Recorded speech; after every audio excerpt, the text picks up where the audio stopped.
guys, welcome back to my channel. Today I'm just gonna be having a cozy bookish day. First we're gonna go to the library. I am gonna try to discover other libraries around my area because the one closest to me, they just don't have that many books and it's really small, and a lot of the books aren't up to date. Like there's no recent releases or anything, and that's fine. I understand why it's like that. I think there's just not a lot of foot traffic for that one. I feel like this one is more useful for the resources used in the internet and stuff like that, printing, all of that, but the books just aren't the best. So I haven't utilized the library closest to me like ever, and I really want to branch out and find others that are near me that actually have books that I could check out and stuff. So that's the first thing that we're gonna do. I'm also gonna be reading in today's vlog and talking about a lot of books and just overall having a nice cozy bookish day because it's finally starting to get cooler outside and I am thriving. If you like book videos, you should subscribe, and I hope you enjoyed today's video. I'm taking this tote with me just in case I want to check out any books. I feel like this is my book tote. I got it at McNally Jackson's, and it just has a bunch of cute dogs on it. I feel like I said this in my book shopping video, but this is the honorary book tote, so we'll see if I get any books at the library. I hope I find at least one thing that I really want to read.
guys, I got so many books. I got like 6 books and my expectations were so low. I expected to get like one. Also, I had no idea that you could check out as many books that you could check out at one time. Like, I asked the person who works there and she told me 50 books. You can check out 50 books at one time. And I was like, are you joking? Because she was quite funny. She just told me about so many things going on. She was so helpful. She was so sweet. I loved it there. The vibes in there, they were very nice. But I seriously did not expect to see that many books that I know of or that I'm interested in. There's so many books that sometimes like I think, oh, I need to get that, and soon I'll get it, I'll read it soon, I'll buy it soon, whatever, and I just never do. Like, it goes to the back of my mind and then I completely forget about them. And I got the chance today to actually pick them up because it's just free at your library and I have 3 weeks to read them. I am so excited. I'm gonna give you guys a library haul in a minute. I'm gonna go eat lunch first and then I'll come back because I might get hangry soon.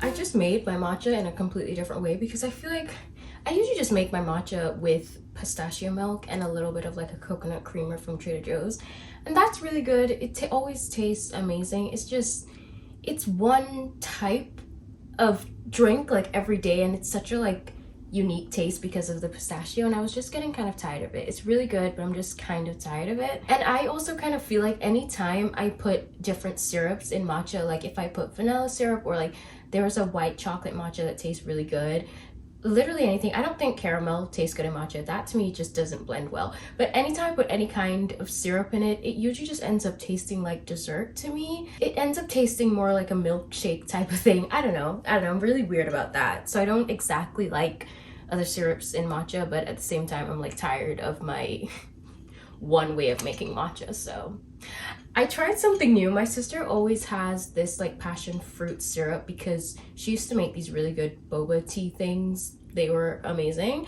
And so I decided to try putting the passion fruit syrup in the matcha, and then I did like a club soda thing. So there's no milk in here. It's good. It tastes so refreshing. It more tastes like something you drink in the afternoon though. Like, I just had lunch and this is honestly like the perfect drink, and it's going to give me some caffeine. So it kind of tastes like kiwi though, and I gave a little bit to my sister and she said that it tastes like kiwi too. That's so random to me. I have no idea why it just randomly tastes like kiwi, but it's still really good. All right, so the books that I got at the library, I'm just gonna start here. First, I got Really Good Actually by Monica Heisey. I've seen this a lot everywhere, and when it was like a new release, it was pretty popular. I don't really know what people say about it. I'm pretty interested in it, so I picked it up. Whether people love it or hate it, I'm not sure, but it doesn't really matter because I could end up loving it anyway. One thing I noticed about this library is that they had such a good selection of literary fiction, contemporary fiction, and it's like the perfect time for me to discover this library because that's what I'm more in the mood for, and I don't know, it's just what I've been gravitating to lately. I'm not gonna like read the entire blurb or anything because I like to go into books fairly blind, so I'm pretty sure this is just about a girl who's in her 20s and she's like figuring life out because a lot of things aren't going right in her life right now, and I think it's just gonna follow her and it's just gonna be more of a character study. So I'm really excited to read this one, and you could see it says Really Good Actually, but she's like literally crying her mascara off. So I think it's just gonna be about like the messy life of a girl in her 20s, and I think I should be able to relate. The next book I have is Debt Valley by Melissa Broder. I have been wanting to read Milk Fed by this same author, and I've actually heard that this is a better book by this author than Milk Fed. Like, some people, they read Milk Fed and they're just like, I hated that one, but I love this so much, or they love this so much so they went to go read Milk Fed and it just didn't do it justice. So I'm glad that this is the one that I found. I feel like I also randomly sometimes look up like literary fiction for weird girls or books for weird girls. Not that I'm saying that I'm weird, it's just interesting to watch those kind of videos sometimes, and I feel like this has been one that's been recommended in those types of books, so I'm just interested to like read something really different from what I'm used to. The next book I have is Love in the Big City by San Young Park, And I've seen this book so many times. Actually, when it just got released, I was really interested in it. But as I said, I always see books, they get released, I'm interested, and then I forget about them.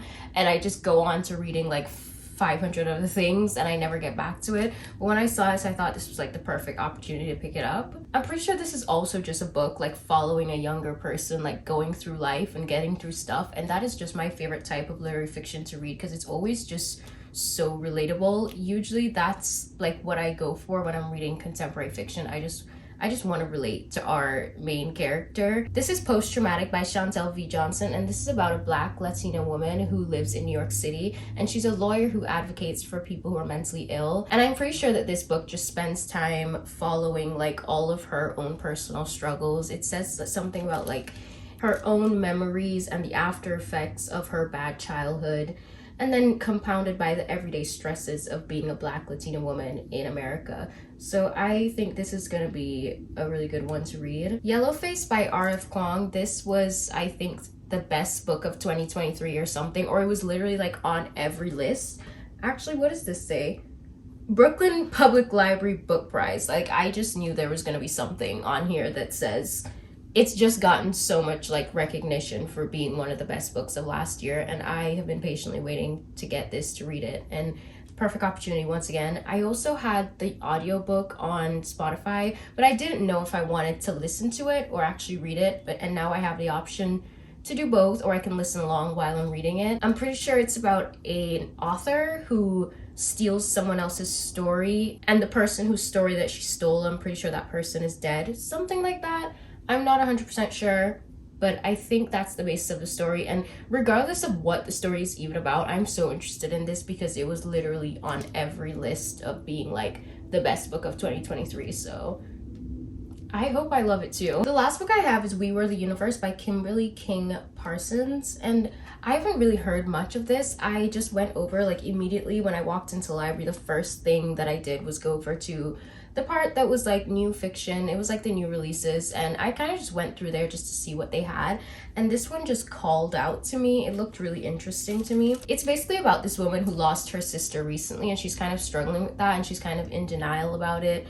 And so I think she goes off to somewhere. She ditches all of her family responsibilities. I'm pretty sure she's a mother, so that's kind of insane. And she goes to a weekend in the Montana mountains. So that sounds really interesting to me. And yeah, those are the 6 books that I got at the library. I'm excited to get to these because honestly, my TBR right now at the moment, it hasn't been inspiring me as much. I keep looking at it and thinking I should go book shopping, and now I don't need to because I could just utilize my public library. When I need to go book shopping, maybe I will. Or if I like really love any of these books and I feel the need to like own it and annotate it, then I can just pick which one of these is worthy of actually being on my shelves. So I am so happy that I finally found a branch of the library that I like and it works for me, and they actually have books that I'm interested in, because I was kind of sad that the other one closer to my house, it just wasn't that good. So yay, I'm happy. Go use your public library. Wait, there was one more thing about the library. So I saw Christmas books there, and I thought that it would be really great to like just check out Christmas books from the library instead of like really purchasing them. Well, that's if they have the type of Christmas books that I want to read, but that would be a good time to utilize the library because I've never read Christmas books, like literally have never read a single one. Maybe when I was younger, but I don't have any recollection of like any of it. But for sure when I started reading again in my adult years, I know for a fact I never read a Christmas book. And it's because Christmas books give me the vibe of like the way that I get really tired of summer books easily, like all of the little summer romance books. I think I would read like 2 Christmas books and start to just get the ick. Like I think I would get tired of it really fast, and so I'm always worried about that. But maybe I could just read 1 Christmas book this season. Christmas is really far away. It's just something that like came to my head that I never actually read holiday books. So when the time comes, I can utilize my local library. One more thing, once again, the plan for this vlog was to like read something on my Kindle or like read a novella or something quick and easy so that it can fit into this daily vlog. But I'm currently reading A Curse for True Love. This is not the cover. It's A Curse for True Love by Stephanie Garber. It's the third book in the Once Upon a Broken Heart series. Yeah, I'm reading that right now, but that's for a different vlog, and I didn't want the like reading vlogs to be too repetitive, but I'm really in the mood to read that right now. So I think I'm gonna read it and not say too much about it, and if you want to hear more thoughts about it, you should watch my next vlog after this one, which will be continuing series that I'm in the middle of.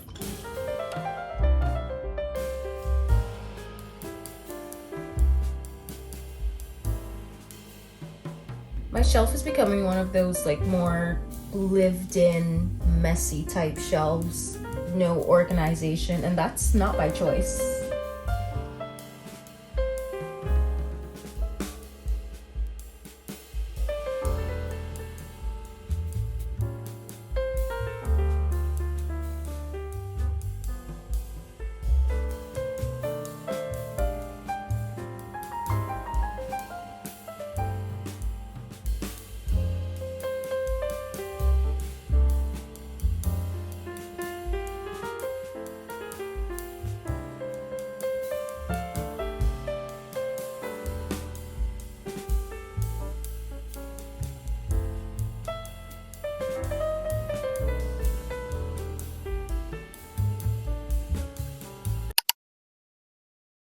I was thinking about doing a video recommending books based on book tropes, but I realized I feel like I haven't read that much of a range of book tropes.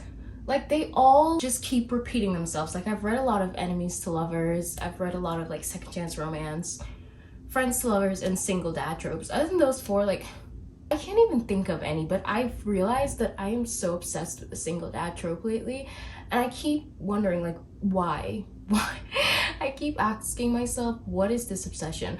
But it's not daddy issues. I swear, it's just that when there's a child in a book and there's a child involved, I feel like one, they have to take each other like way more seriously because they have to think about the child that's involved, and then two, they just always have these like wholesome moments. Like, they will go to like a carnival or something because of that child, and otherwise they probably wouldn't have done that. And I just feel like everything is just a little bit more wholesome when there's a child involved. So single dad trope has been my favorite to read recently, and Elsie Silver, her last book was the single dad trope, Why Love, and the entire series is apparently going to be single dads, and the next one comes out literally I think in like 2 weeks or something, and I'm so excited for it because it's my favorite trope. Second chance romance, I really love it. I love it so much, but my downfall with second chance romance is that I hate the then and now timelines, and most of them are told that way. I just can't stand it. I prefer when it's written in chunks of time. Like, tell me what happened in the past, just tell me the full story of what happened in the past, and then let's skip to the now. And like, if you need to go back and say some more things, like say it in a chunk and then we come back to the now. Like, that just makes more sense to me, and it keeps my attention, it like holds my attention better. Like, I cannot focus for the life of me when it's like one timeline, then the next, and then the next, and the next. It's just too much for me. Before We Were Strangers is one of my favorite books ever. It's a second chance romance, and it's told in chunks of time. It's like, it shows them now, and then it goes back and tells you like everything about when they met, how they met, how their like friendship formed, and how they started seeing each other, literally all of that. And then we come back to the now, and it shows a lot of the now, and it kind of goes back to like show you what happened, what went wrong, but most of it is just chunks of time, and it's like split into parts. And this is the best second chance romance ever. Like, no one could tell me otherwise. I rave about this book so much. Actually, maybe I don't rave about this book so much on YouTube, but I think every person that knows me, that I recommend them a book, I tell them about this one. And in my real life, I've recommended this to so many people. So if I haven't raved about it here, go read it. I'm gonna reread this in the fall, and I literally can't wait. And I'm probably gonna recommend this in fall videos, like literally every fall video to come up. I read this book in one sitting, like literally within 4 hours, just sat on my couch and read the entire thing. And when I was done, I was sobbing, of course, but when I was done sobbing, I DM'd Renee Carlino on Instagram. I looked for her on Instagram and DM'd her and told her like, this is the best book ever, and it changed my life.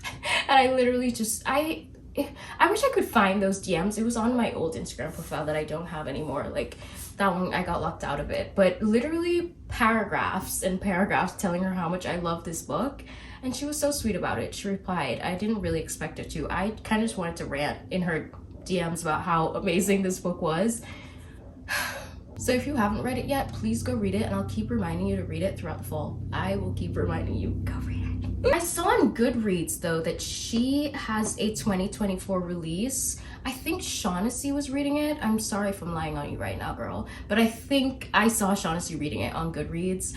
And when I clicked on it, I had no idea that she had a 2024 release. When I clicked on it, the reviews weren't that great, but it's also a second chance romance, and I'm like, maybe I should check it out. One thing I will say is, after I read this, I read a different book by the same author, Swear on This Life, and I was really chasing the feeling that I felt when I read this, and it was a really good book. I couldn't rate it 5 stars though, because I was chasing this feeling and I didn't get it. So maybe I should read her new release first and then go back to this, just in case it disappoints me. Anyway, I was talking about book tropes. I know I went off on a whole tangent, but Friends to Lovers, maybe an unpopular opinion, but it kind of bores me. I think it's because Friends to Lovers is so popular on TV, like within the TV shows and movies that I would watch growing up. So it's like, I don't know, I don't care to read about it.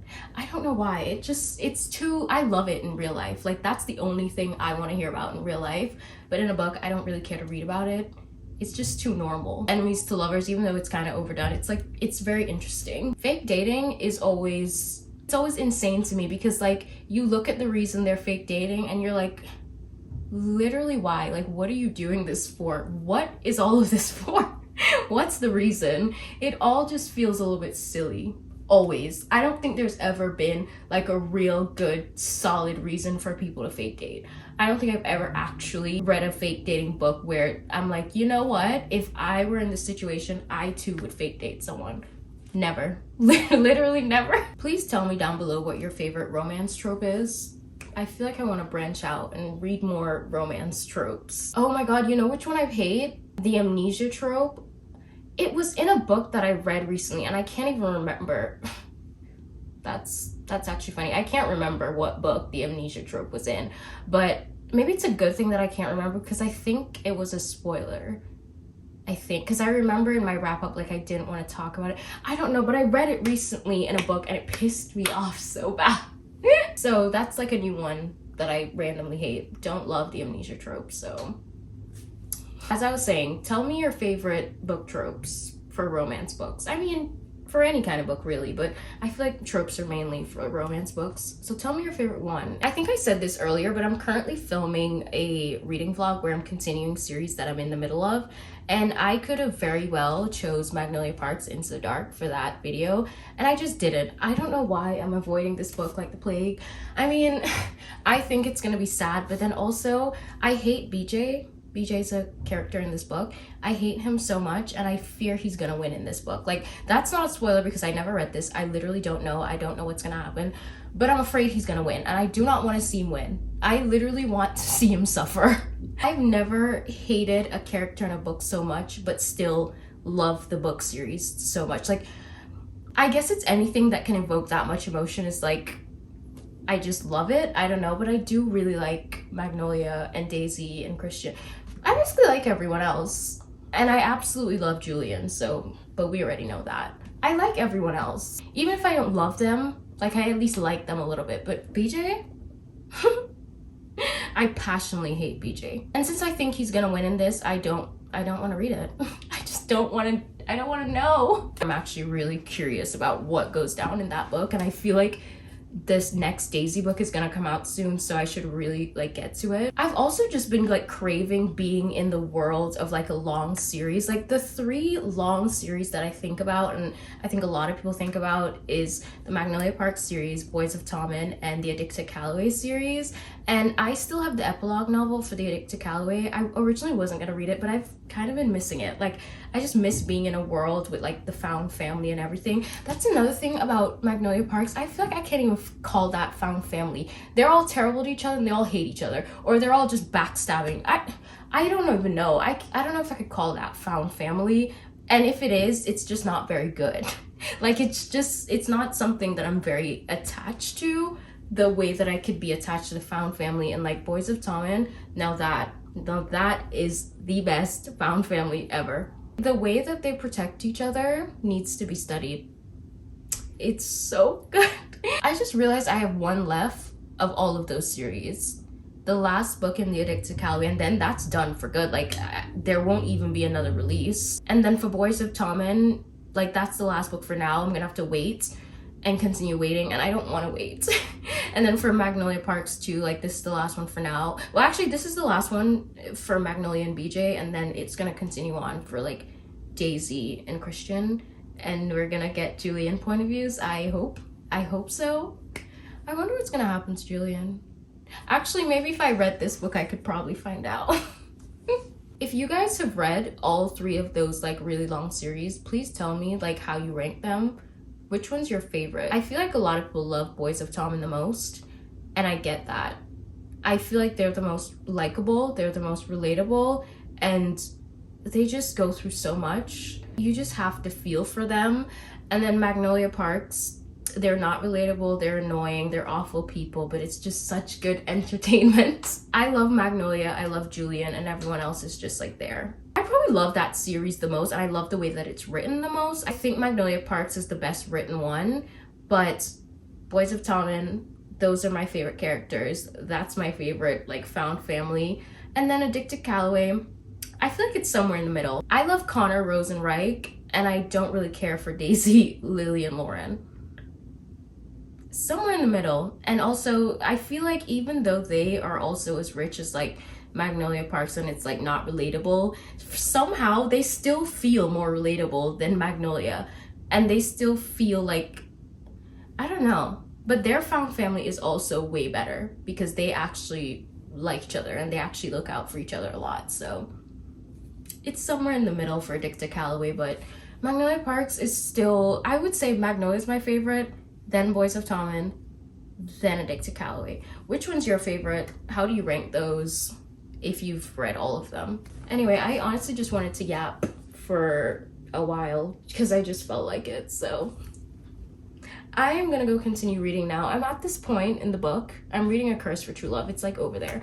I'm at the point in the book where I'm starting to not care, and that's kind of sad. Like, how did we get here?